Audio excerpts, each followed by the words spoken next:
C'était une journaliste en herbe. Une interview a conduit à des décennies de surveillance par le FBI et à des spéculations selon lesquelles elle était une espionne. Cependant, ce n'est qu'après sa mort que la vérité a éclaté au grand jour. Dès le début de sa vie, Inga Harvad s'est constamment retrouvée au cœur de controverses, ce qu'elle regretterait plus tard. La plupart des entreprises professionnelles et personnelles qu'elle a explorées ont fini par être entachées par les décisions qu'elle a prises, tôt dans sa carrière. En conséquence, il y avait rarement un moment où elle n'était pas surveillée, même dans l'ombre. Peu de figures historiques ont été à la fois si peu connues du grand public et si controversées à leur époque qu'Inga Harvad. Sa vie tumultueuse a commencé tôt. Née le 6 octobre 1913, Inga semblait avoir du mal à rester en place, bien que ce ne soit pas de sa faute. De son lieu de naissance à Copenhague, au Danemark, sa mère l'a emmenée en Angleterre pour son éducation, après quoi elle a voyagé à Paris, puis à Bruxelles pour se former au piano, et finalement de retour à Paris. Il ne fallut pas longtemps avant qu'elle n'entre sous les projecteurs. En 1931, à seulement 17 ans, Inga devint rapidement une figure de proue dans l'œil du public après un accomplissement national. En participant à un concours de beauté national, elle fut bientôt nommée Miss Danemark, et son nom inonda les journaux. Bien qu'elle ait concouru pour le titre de Miss Europe, elle n'y parvint pas. Cependant, après sa victoire, Inga ne manqua pas de prétendants. Cette même année, le succès d'Inga au Danemark lui permit de se familiariser avec de nombreux membres de la haute société. En conséquence, elle rencontra le diplomate égyptien, Kamal Abdel Nabi, et les deux se marièrent après seulement 2 mois. Mais cette romance éclair se transforma rapidement en cauchemar. Inga était incroyablement malheureuse en Égypte, et leur mariage n'était pas non plus une partie de plaisir. Les deux divorcèrent en 1933. Libérée d'un mariage misérable, elle poursuivit sa passion. Avec un penchant pour l'écriture et les actualités, Inga entama une carrière dans le journalisme, travaillant pour plusieurs publications en tant que pigiste. Mais elle avait d'autres centres d'intérêt que le journalisme. Outre reine de beauté et journaliste, Inga ajouta actrice à son curriculum vitae au milieu des années 1930. Après avoir rencontré le réalisateur hongrois Paul Fijos, elle joua dans son film de 1934, L'envol des millions, et apparut dans un autre film plus tard dans sa vie. Cependant, parmi les personnes célèbres qu'elle rencontra, elle était sur le point de vivre la rencontre la plus marquante. En 1935, la carrière naissante d'Inga dans le journalisme prit un tournant qui la suivrait pour le reste de sa vie. Dans les années précédant la Seconde Guerre mondiale, le Führer nouvellement nommé était omniprésent dans la conscience publique, mais n'avait pas encore révélé toute l'étendue de sa barbarie. Ainsi, Inga était désespérée de se retrouver dans la même pièce qu'Adolphe pour prouver son potentiel. Il ne lui fallut pas longtemps pour obtenir cette interview, mais elle ne fut pas ce que beaucoup attendaient. Bien que l'interview avec le Führer fût exactement ce qu'Inga voulait, ce n'était pas pour des révélations politiques percutantes. Selon elle, n'ayant aucune compréhension de la politique internationale, elle était bien plus intéressée par les petites choses banales à son sujet. Elle écrivit sur ses centres d'intérêt, ses goûts et dégoûts, et ses habitudes en dehors de son rôle. Elle parla également franchement de son opinion sur lui. L'intérêt d'Inga pour le Führer n'était pas rare au milieu des années 1930, car beaucoup le trouvaient fascinant, surtout avant l'Holocauste. Son portrait d'Adolphe était assez biaisé positivement, et elle n'hésitait pas à promouvoir les qualités plus aimables qu'elle croyait avoir trouvées en lui. Par exemple, son article parlait de sa nature charmante et de son prétendu cœur bienveillant. De l'autre côté, le sentiment était réciproque, mais peut-être plus tendu. À travers leur conversation, Inga devint de plus en plus fascinée par le Führer, et lui devint encore plus épris d'elle. Il n'accordait des entretiens qu'à quelques journalistes scandinaves, mais il fit savoir son affection particulière pour Inga, la considérant comme l'exemple parfait de la beauté nordique. Il s'avère que le Führer n'était pas le seul à l'apprécier. À environ 22 ans, Inga se retrouva dans son second mariage, heureusement avec quelqu'un avec qui elle avait déjà une bonne entente. En 1936, elle épousa le réalisateur Paul Fijos, qui l'emmena en voyage à travers l'Asie pendant qu'il tournait une série de documentaires, avant de la renvoyer en Europe, pensant que ce serait plus sûr. Avant leur mariage, il avait une manière unique de faire sa demande.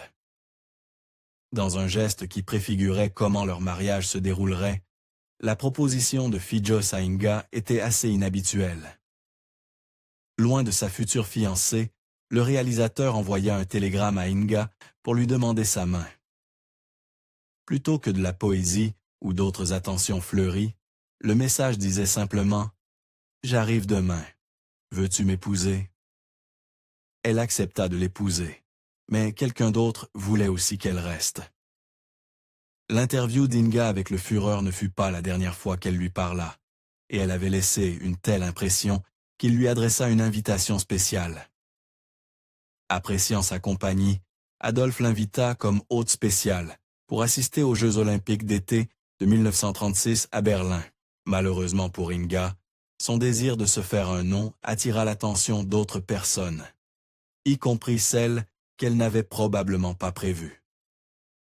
Les tensions internationales s'intensifiaient à l'approche de la Seconde Guerre mondiale et les États-Unis surveillaient de près l'influence croissante du Führer. Inga s'était rapproché de lui plus que la plupart des gens dans sa position, et le FBI n'ignorait pas à quel point elle et Adolphe étaient devenus proches. Bientôt, il fut facile pour eux de la suspecter d'espionnage, et ils n'étaient pas les seuls. L'Allemagne pensait dans le même sens. La même année où elle assista aux Jeux olympiques d'été, Inga comprit enfin la gravité de sa situation. Outre le Führer, elle était devenue populaire auprès de nombreux membres de la haute société allemande. Avec cette réputation et son portrait positif du Führer, la Gestapo suggéra qu'elle devienne espionne pour eux. Inutile de dire que cela bouleversa la jeune journaliste. Quelques années après avoir quitté l'Allemagne, Inga réalisa peut-être que le danger croissant en Europe était trop grand pour y vivre au cœur. En 1940, elle déménagea en Amérique avec son mari, s'inscrivant à l'école de journalisme de Columbia. Clairement, ce changement drastique ne la détourna pas de son choix de carrière.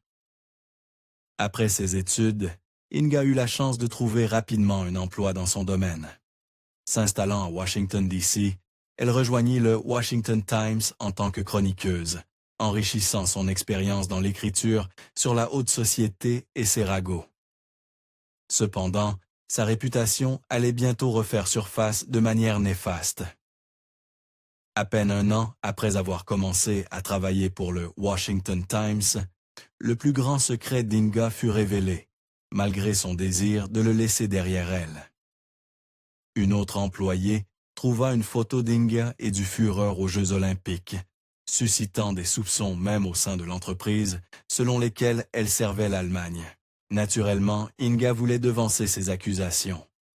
Plutôt que d'attendre que les rumeurs d'espionnage à son sujet ne prennent trop d'ampleur, les responsables du journal, ainsi qu'Inga elle-même, tentèrent déjà de rétablir la vérité. En apportant la photo au FBI, Inga, son rédacteur en chef, et la femme qui avait découvert l'image essayèrent d'expliquer le point de vue d'Inga. En prenant ces mesures, elle ne fit qu'aggraver la situation. En essayant de mettre fin aux rumeurs à son sujet et surtout de dissiper les soupçons du FBI, Inga sembla faire l'inverse. Après sa rencontre avec le bureau, le gouvernement s'intéressa encore plus à ses activités quotidiennes. De plus, ils utilisèrent sur des mesures des plus sévères, comme mettre son appartement sur écoute et intercepter son courrier. Alors qu'il commençait à la surveiller de plus près, elle se fit des amitiés puissantes. À Washington, Inga partagea un logement avec Kathleen Kennedy, une de ses collègues au Washington Times. Kathleen travaillait comme assistante de recherche, mais était bien connue dans la société américaine comme une mondaine, et plus tard, notamment comme la sœur de John F. Kennedy. Bien sûr, cela conduisit à une autre rencontre marquante. Tout au long de sa vie, Inga continua à trouver des prétendants potentiels, parfois presque trop rapidement pour suivre. Dans les années 1940, Inga et sa colocataire devinrent plus proches en tant qu'amis, et Kathleen finit par présenter Inga à son frère. Après avoir rencontré JFK, les deux s'entendirent immédiatement, et lui en particulier fut charmé par elle. Passant plus de temps ensemble, ils essayèrent de garder leur relation à l'abri des regards. JFK n'était pas encore sur la voie de la présidence, étant un jeune enseigne de la marine américaine, mais sa famille jouissait toujours d'une certaine notoriété. De plus, Inga était mariée à Paul Fijos, ce qui leur donnait à tous deux une raison de garder toute liaison amoureuse discrète. Un troisième facteur, dont Inga n'était pas consciente, était que, dans l'ombre, le gouvernement ne l'avait pas oublié. Concernant la vie apparemment banale d'Inga en tant que nouvelle résidente de l'Amérique, de nombreux hauts responsables du gouvernement et des forces de l'ordre étaient convaincus qu'il s'agissait d'une façade. Allant au-delà de l'attention des agents du FBI, même le directeur J. Edgar Hoover était certain qu'elle était une espionne pour l'Allemagne. En toute justice, elle ne faisait rien pour améliorer son cas. Au fil des ans, en réponse aux nombreux soupçons portés contre elle, Inga nia tout soutien à l'Allemagne et aux quelques personnes qui suivaient le début de la Seconde Guerre mondiale. Malgré cela, certains de ses camarades de Columbia se rappellèrent plus tard de plusieurs cas d'antisémitisme de sa part. Alors que le FBI approfondissait ses investigations, ils découvrirent rapidement ce qui se passait. Pendant qu'ils surveillaient Inga, ils découvrirent sa relation avec JFK, bien qu'ils ne savaient pas qu'il s'agissait de lui à l'époque. À en juger par leurs activités, y compris ses visites fréquentes à son appartement et leurs apparitions ensemble en public, le FBI soupçonna qu'elle avait une liaison. Avec le recul, JFK ne fit pas beaucoup d'efforts pour cacher son identité. Au cours de leur enquête, le FBI eut d'abord du mal à identifier qui était le nouvel homme dans la vie d'Inga. Bien qu'ils aient eu la description d'un homme jeune et mince, le seul détail qu'ils avaient pour l'identifier était le prénom Jack. Bien que cela n'ait pas immédiatement répondu à leurs questions, il est facile de voir, rétrospectivement, qu'il s'agissait de JFK. Ce mystère rendit le bureau encore plus désespéré. Les tentatives du couple pour dissimuler leur relation ne durèrent pas longtemps, et le FBI finit par comprendre. Bien qu'il ne visait pas encore la présidence, JFK venait d'une famille politique, avec un père qui avait servi comme ambassadeur américain. Cette connexion incita le FBI à intensifier ses efforts de surveillance, mettant le téléphone d'Inga sur écoute pour écouter leur conversation. Cette enquête attira également l'attention d'une personne encore plus puissante. Alors qu'Inga devenait de plus en plus problématique pour ceux qui agissaient dans l'ombre, le FBI reçut un avis de la plus haute autorité. Sa familiarité avec les Kennedy incita le président Franklin D. Roosevelt à envoyer une lettre confidentielle au directeur Hoover, demandant au bureau de surveiller Inga encore plus étroitement. De plus, ceux au pouvoir firent de leur mieux pour séparer le couple. Malgré leurs soupçons, ceux qui enquêtaient sur Inga manquèrent de preuves concrètes et ne pouvaient rien faire légalement contre elle. Au lieu de cela, ils cherchèrent à la séparer de JFK pour empêcher d'éventuelles tentatives d'espionnage. Comme il était enseigne dans la marine, cette tâche fut confiée au Bureau de renseignement naval, qui le réaffecta à Charleston, en Caroline du Sud, en 1942. Cela ne fonctionna pas immédiatement, et le bureau devint encore plus soupçonneux. Pendant leur relation, Inga devint la première personne à qui JFK confia ses intentions d'entrer dans le monde de la politique. Bien sûr, cela devint une information plus largement connue, ce qui ne fit que placer une cible encore plus grande sur le dos d'Inga. En dernier recours, le gouvernement se tourna vers le seul homme capable de mettre fin à leur relation. Mais longtemps après sa réaffectation, JFK n'eut d'autre choix que de réorganiser ses priorités. Incapable de les séparer par la distance, le FBI sollicita l'aide de l'homme ayant l'autorité nécessaire pour accomplir cette tâche, le père de JFK. Avec la combinaison d'un appel du directeur Hoover et de l'inquiétude pour l'avenir de son fils, Joseph P. Kennedy pressa JFK de cesser de voir Inga. Cela marqua la fin de leur relation. Bien qu'elle ignorât jusqu'où le FBI irait pour la surveiller, Inga n'était pas devenue ignorante de son passé controversé.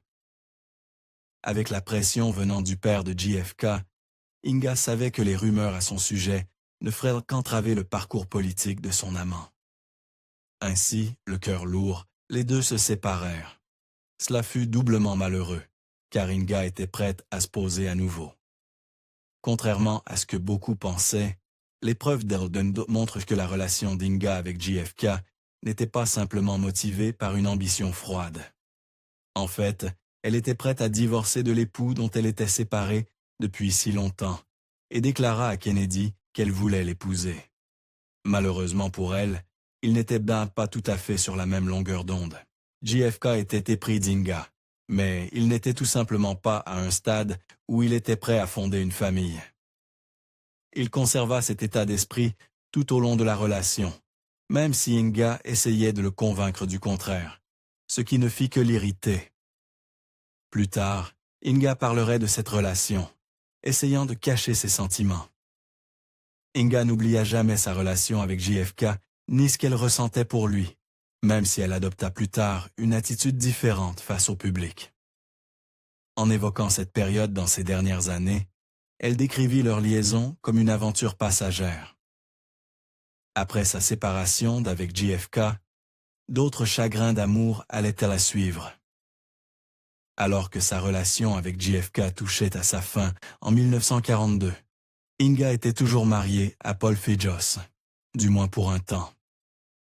Cette même année, les deux divorcèrent et Inga retrouva la vie de célibataire. Il ne semblait y avoir aucun amour perdu, car, outre son aventure extra-conjugale, Fijos était à peine présent. À cette époque, malgré les soupçons contre elle, elle put s'installer définitivement. Pour quelqu'un qui avait passé une grande partie de sa vie à voyager d'un pays à l'autre, Inga put enfin poser ses valises quelques années après son divorce. En 1945, elle fit le grand saut et devint citoyenne naturalisée américaine. Le FBI n'était probablement pas ravi de cela, mais il manquait toujours de preuves concrètes d'espionnage de sa part. Avec sa nouvelle citoyenneté, Inga était toujours déterminée à s'installer pleinement. Plus tard cette année-là, Inga entama une relation avec un autre politicien qu'elle rencontra à Los Angeles. Robert Boothby était un membre du Parlement britannique, avec qui Inga s'entendit immédiatement et finit par se fiancer. Comme ses précédents prétendants, il tomba immédiatement amoureux, mais fut peut-être le plus passionné de tous. De nombreux hommes qui courtisèrent Inga parlaient affectueusement de son charme et de sa beauté, mais aucun n'était aussi intense que Robert Boothby.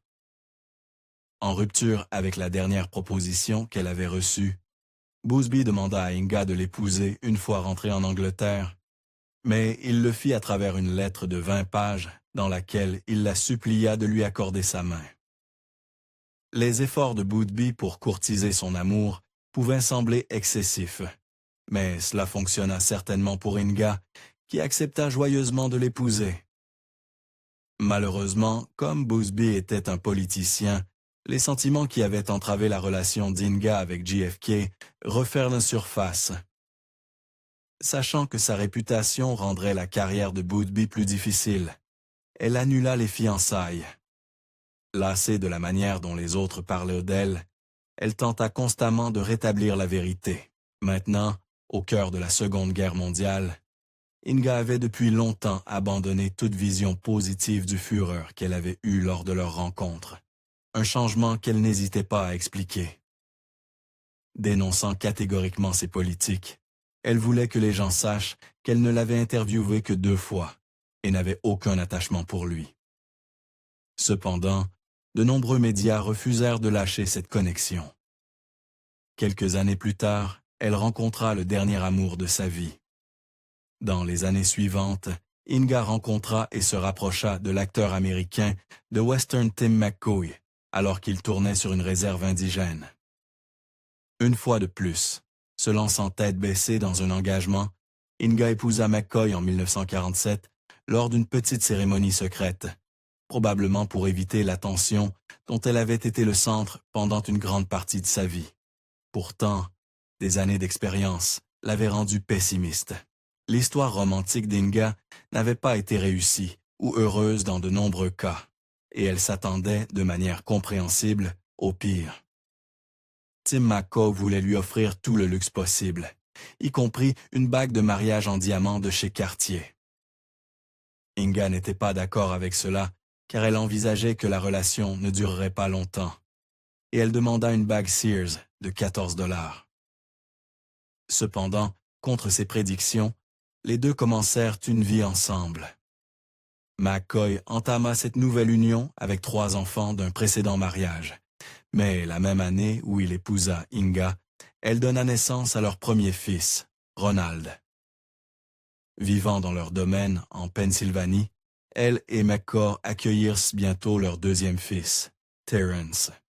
Même alors, une part de mystère entourait sa famille.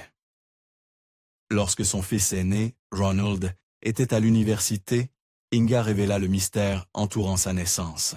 Selon elle, elle était enceinte lorsqu'elle épousa Tim McCoy, et elle laissa entendre qu'il n'était pas le seul homme dans sa vie à l'époque. En conséquence, l'identité du père de Ronald était incertaine, et Inga pensait qu'il pouvait s'agir soit de McCoy, soit de JFK. Cela fut renforcé par le fait que Kennedy restait présent dans son esprit. Comme Inga le confia plus tard à son fils, elle et JFK auraient maintenu un contact sporadique au fil des ans et se seraient occasionnellement retrouvés.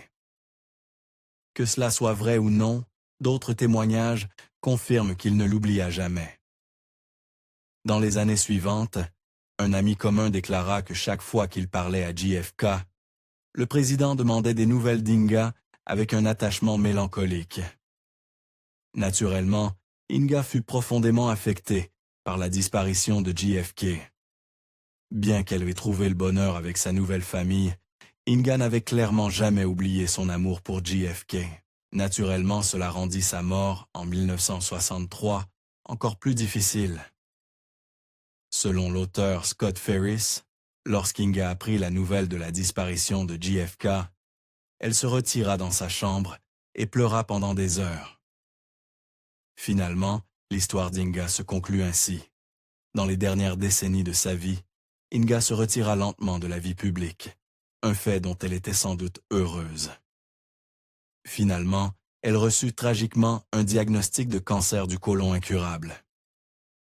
Le 12 décembre 1973, Inga Harvad succomba à sa maladie et décéda à l'âge de 60 ans. Après cela, sa famille découvrit la vérité. Les autorités gouvernementales avaient surveillé de près Inga et JFK, mais les deux n'étaient pas toujours au centre des ragots publics. Ainsi, la connaissance de leur relation ne fut pas largement connue, jusqu'à ce qu'Inga décède et que ses mémoires soient rendues disponibles.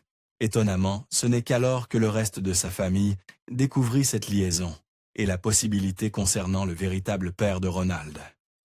Bien que cette vérité ait été révélée, certains n'obtinrent jamais leur réponse. Depuis le moment où elle réalisa ses interviews fatidiques avec l'un des pires méchants de l'histoire, Inga n'échappa jamais à l'examen de ceux qui l'accusaient de trahison. Cela dit, le FBI ne découvrit jamais de preuves des activités qu'il soupçonnait. Bien qu'il y ait eu plusieurs éléments de preuves circonstancielles contre elle, il reste possible qu'elle ait simplement été victime d'une mauvaise réputation.